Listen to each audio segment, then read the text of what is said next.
स्थापकाय च धर्मस्य सर्वधर्मस्वरूपिणे अवतारवरिष्ठाय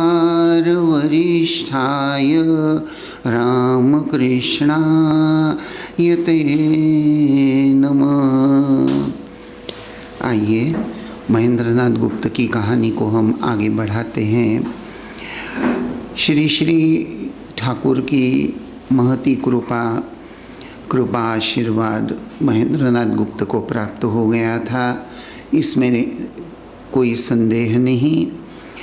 लेकिन जैसा हमने देखा, महेंद्रनाथ खुद वर्णन किया करते थे कि श्री रामकृष्ण देव के संपर्क में आने के बाद जैसे मैं अपना भूतकाल पूरा भूल चुका था, विस्मरण में चला गया और ठाकुर के अलौकिक दिव्य व्यक्तिमत्व से और उनके प्रति एक प्रबल आकर्षण से मेरे जीवन में जो भी दुख थे वे सब दुख दूर हो गए। यह सब वर्णन पढ़ने के या ये सब जानने के बाद ऐसा लगता भी होगा, तो क्या भविष्य में श्री रामकृष्ण देव के संपर्क में आने के पश्चात महेंद्र बाबू के जीवन में कोई दुख आया ही नहीं? तो बात ऐसी नहीं है। जीवन है तो जीवन तो हमेशा कभी सुख कभी दुख, कभी मीठा कभी कड़वा, ऐसे विविध अनुभवों से होकर ही गुजरता है।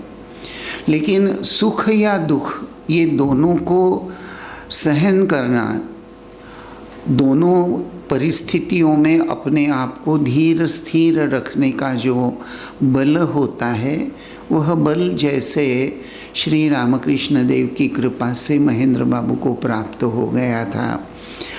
लेकिन फिर भी उनके कौटुंबिक जीवन में, जैसा मैंने कहा था, बड़ी अशांति थी। उनका जो पर्सनल लाइफ जिसको हम कहते हैं, वैयक्तिक जीवन, तो उस जीवन में दुख और कठिन प्रसंग बीच बीच में आते ही रहते थे। महेंद्र बाबू की उनकी पत्नी थोड़ी सी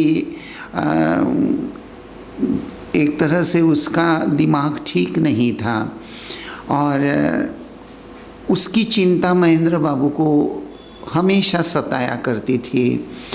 ए काइंड ऑफ मैडनेस ऐसा हम बोल सकते हैं। तो उसको लेकर और उसका जो नेचुरली आचरण भी बहुत बार बड़ा कठिन कठोर ऐसा हो जाता था, जिससे महेंद्र बाबू बड़े दुखी हो जाते थे। और एक दिन उन्होंने अपने मन की बात श्री श्री ठाकुर को बता ही दी और कहा कि अगर पत्नी यह कहें कि तुम मेरी तरफ ध्यान ही नहीं देते और वह अगर संसार में खींचना ही चाहे, तो ऐसे वक्त क्या करना चाहिए? तो श्री रामकृष्ण देव ने महेंद्र बाबू की बात, वैसे महेंद्र बाबू जब यह बात अपने मन की, अपने दुख की बात ठाकुर को बता रहे थे, ठाकुर एक तरह से अपने आप में कुछ ऊंची अवस्था में ही उनका मन चला गया था।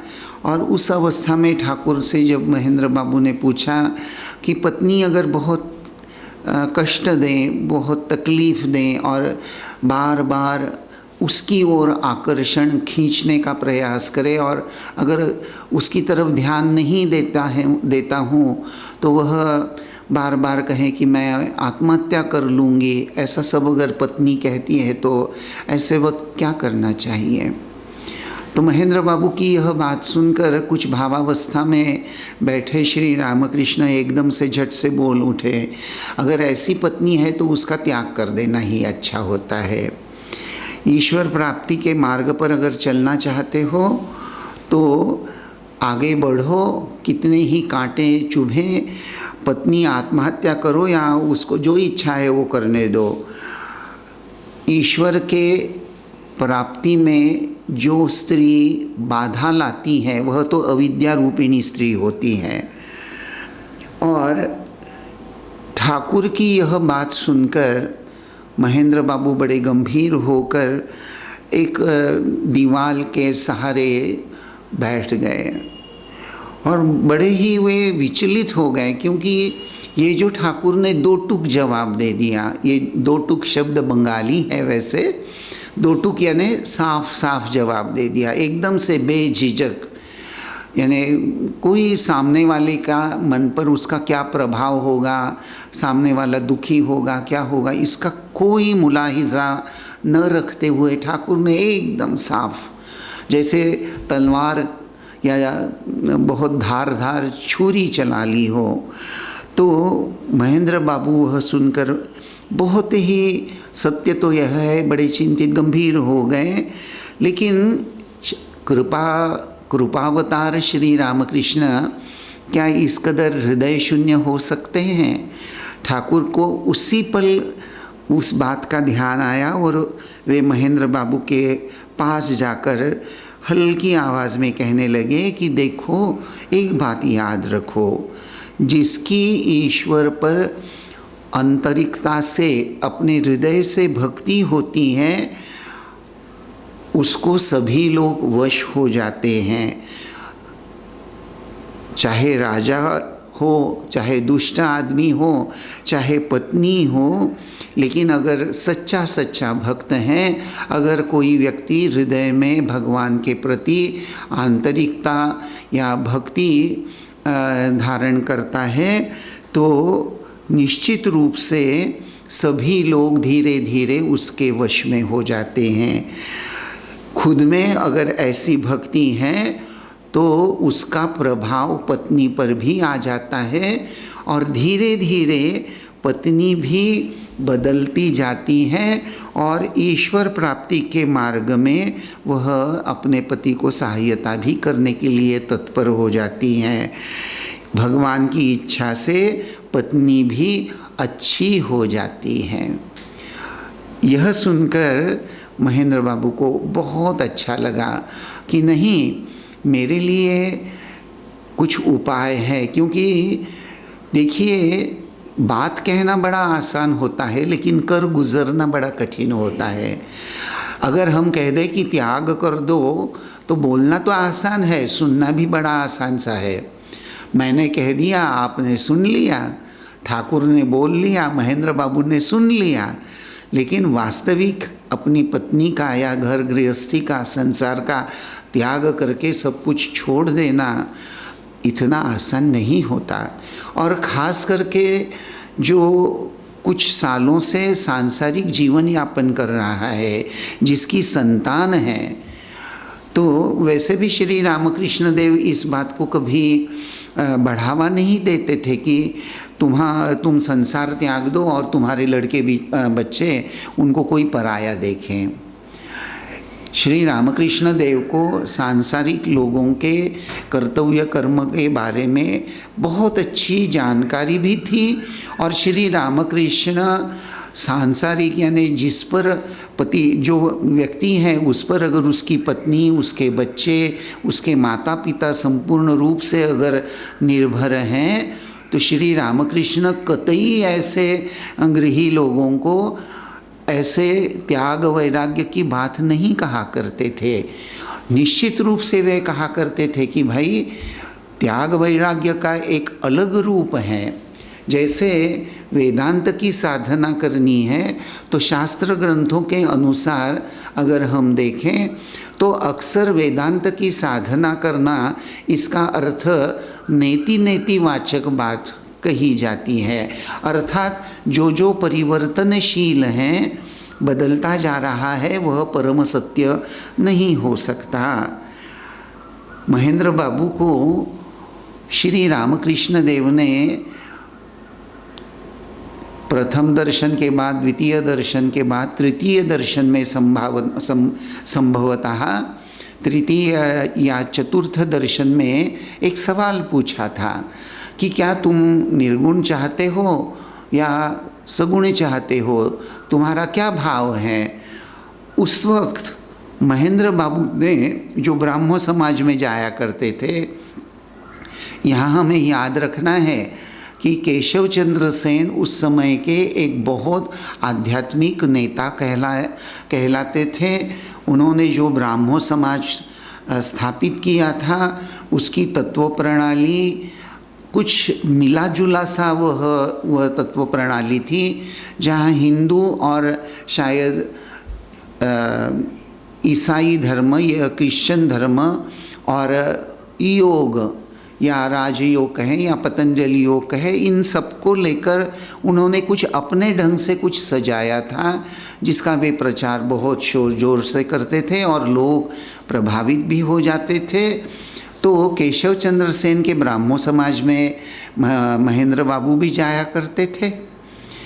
याद यह रखना है कि केशव चंद्र सेन की चचेरी बहन से महेंद्र बाबू का विवाह हो गया था और ब्राह्मो समाजी मूर्ति पूजा नहीं मानते, तो उसका प्रभाव केशव चंद्र सेन पर उस समय था। और ठाकुर ने जब पूछा कि तुम निर्गुण निराकार पर विश्वास रखते हो या सगुण साकार पर रखते हो, तुम्हारा क्या भाव है, तो महेंद्र बाबू ने उत्तर दिया था कि मुझे तो निराकार ही अच्छा लगता है। तुरंत ठाकुर ने कहा कि बहुत अच्छा, तुमको निराकार अच्छा लगता है तो जो अच्छा लगता है उसको पकड़ कर रहो, लेकिन याद रखो परब्रह्म परमेश्वर वह निर्गुण निराकार ही सिर्फ नहीं है, वह सगुण साकार भी है और बहुत कुछ है, भगवान की कभी इति नहीं हो सकती। तो ऐसे जो महेंद्रनाथ गुप्त जो निर्गुण निराकार पर विश्वास करते हैं, वही महेंद्रनाथ गुप्त 22 अक्टूबर 1882, आप कथामृत खोल कर देखिए, 22 अक्टूबर 1882, 22 अक्टूबर 1882 ठाकुर महेंद्र बाबू से पूछ रहे हैं, आजकल तुम्हारे ईश्वर स्मरण का क्या हाल है। हम लोग कभी कभी पूछते हैं ना एक दूसरे को, क्यों भाई भगवान का स्मरण मनन हो रहा है या नहीं।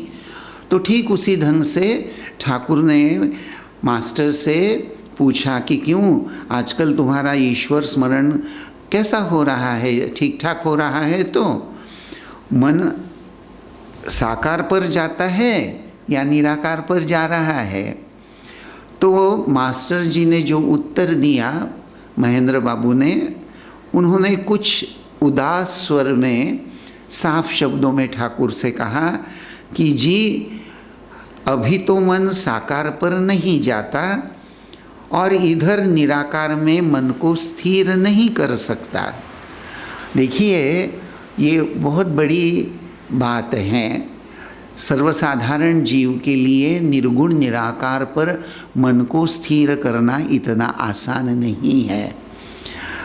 जब ठाकुर ने महेंद्र बाबू से ये पूछा था, उस वक्त महेंद्र बाबू ने केशव चंद्र सेन के प्रभाव में ही सही, जो भी हो, मुझे निराकार बड़ा अच्छा लगता है ऐसा बोल तो दिया, लेकिन जब व्यावहारिक स्तर पर यानी दैनंदिन जीवन में साधन भजन करने के लिए जब वे प्रस्तुत हो गए, तब पता चला कि निर्गुण निराकार पर तो मन स्थिर हो नहीं रहा और अब सगुण साकार तो अच्छा नहीं लगता है, यानी न घर का न घाट का।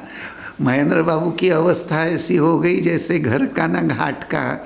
तो ठाकुर ने कहा कि देखो निराकार में तत्काल मन स्थिर नहीं होता, इसीलिए पहले पहले तो साकार अच्छा है।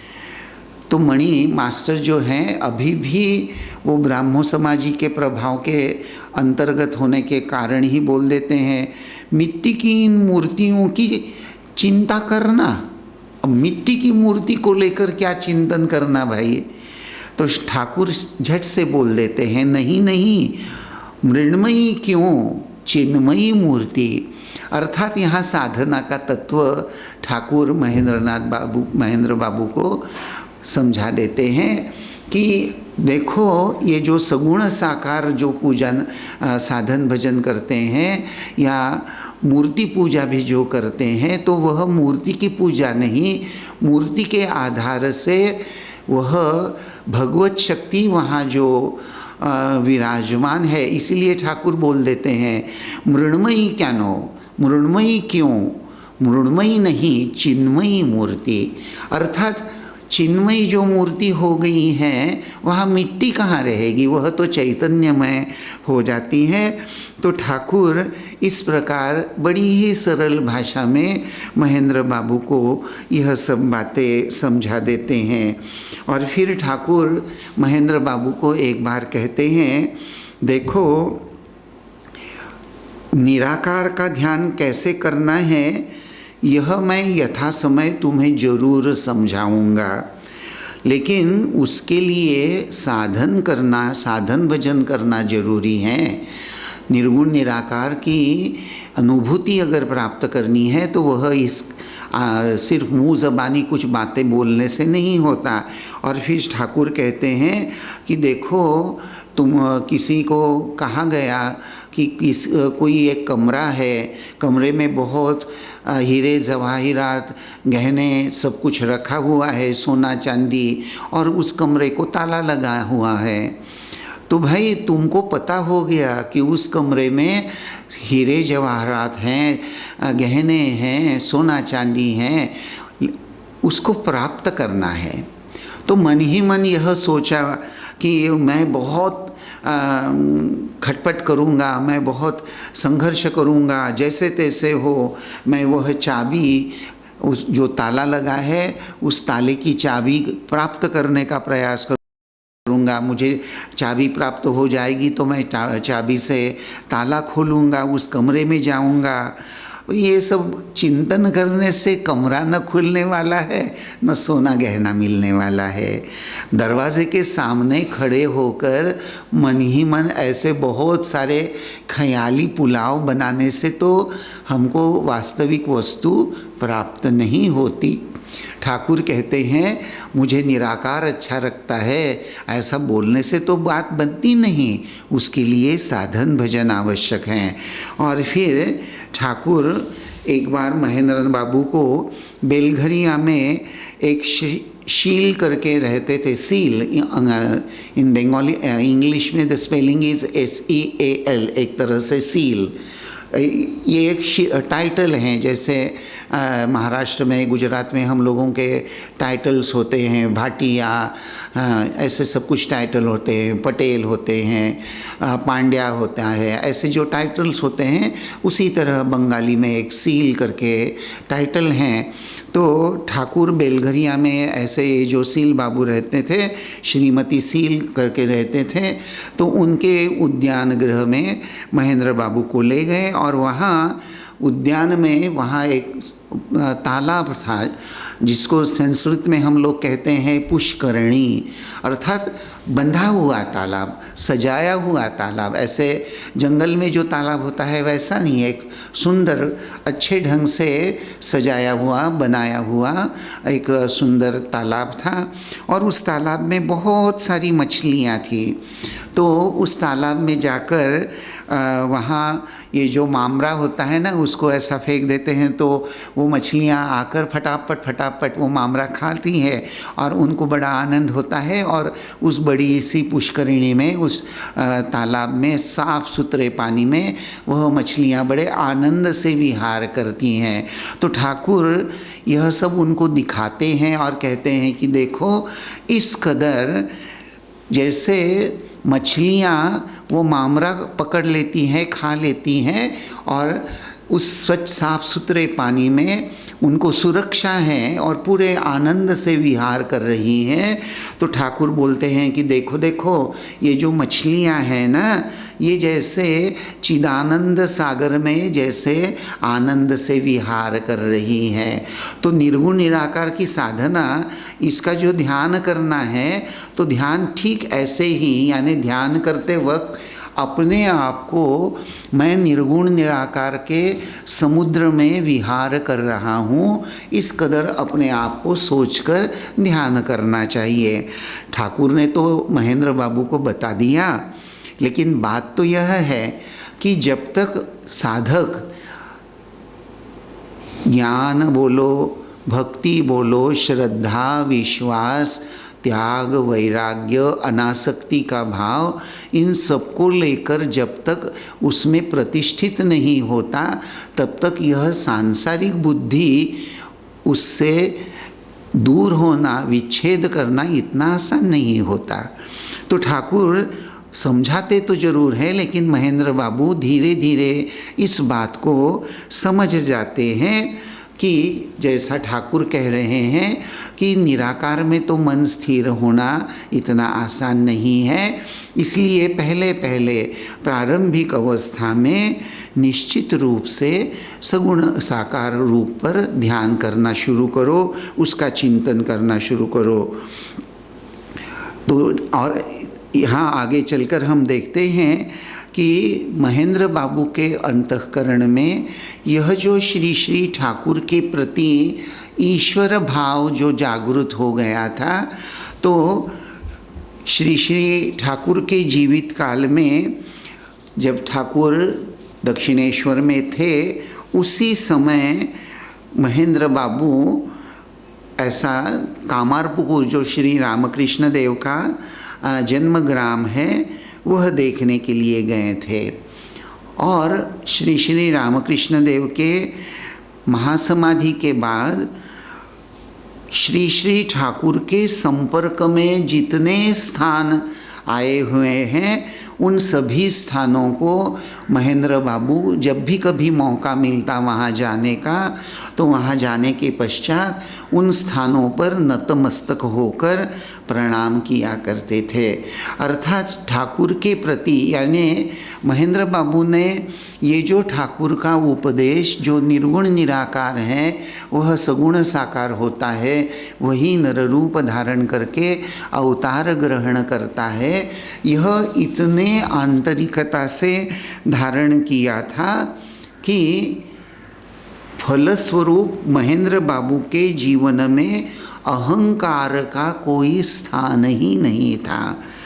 महेंद्र बाबू के बारे में श्री रामकृष्ण देव ने एक बार कहा था कि माँ दिव्य भाव में आरूढ़, जैसे श्री रामकृष्ण कह रहे हैं, हाँ हाँ माँ, अर्थात माँ यानी भवतारिणी महाकाली, उसको उद्देश्य करके भावावस्था में ठाकुर कह रहे हैं, माँ मैं समझ गया कि तुमने उसको एक अंश ही क्यों दिया है, उसको यानी अर्थात महेंद्र बाबू को भगवती ने एक ऐसी शक्ति प्रदान की है जैसे ठाकुर उस बात को समझ रहे हैं। वास्तविक शक्ति देने वाले ठाकुर ही हैं।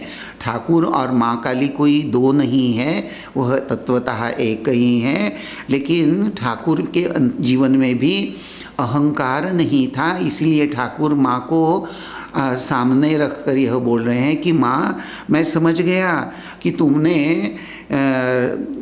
महेंद्र बाबू को एक छोटा सा अंश दिया, क्यों, इसका कारण समझ गया माँ, तुमने जो दिया है उस शक्ति के आधार से लोकोपदेश का तुम्हारा जो कार्य है यह इसके द्वारा संपन्न होगा।